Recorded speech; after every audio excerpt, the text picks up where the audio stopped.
Pabalik ako ng Newport World Resort ngayon. Tingnan natin kung na-check out ba yung kwarto ko or hindi. Yan. 4 days akong wala. So pabalik ako ngayon ng Newport.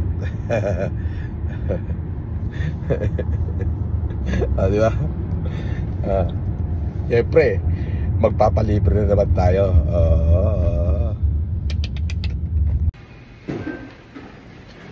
Morning. Good morning, sir. Ay, good morning din. Kaway ka muna. Kaway ka muna. 3 araw ako wala eh. Tignan ko lang kung nirenew yung kwarto ko.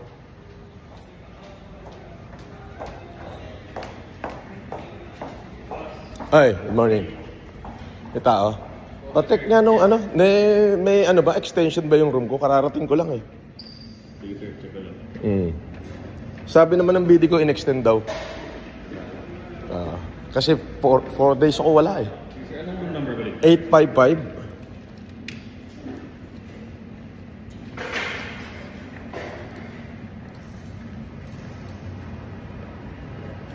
Ano yung concern, sir? Extended?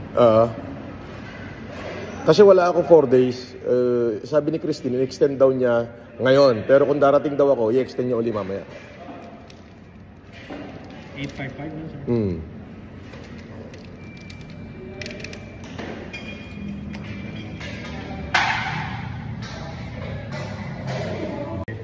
If ever. So okay. So ibig sabihin, ano, hindi nila chinek out kahit wala ako. Okay? Good? Ano sa inyo pa yung keycard? Wala. Wala na.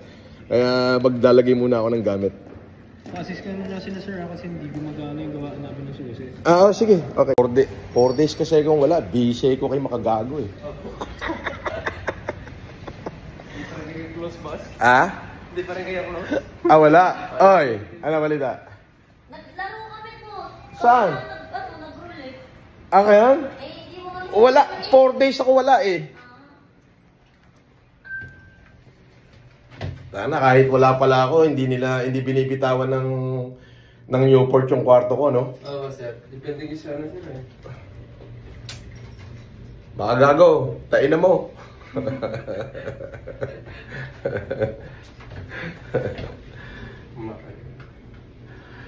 Hindi, tilad. Naging busy ako eh. Paggawa niya. Na-raffle na sa Isabela yung kanyang kaso. Kapahihirapan ko to. Makagago. Alam mo yung puro libre ko dito? Libre eh. Tignan mo, wala ako rito ng 4 na araw kasi busy ko sa'yo.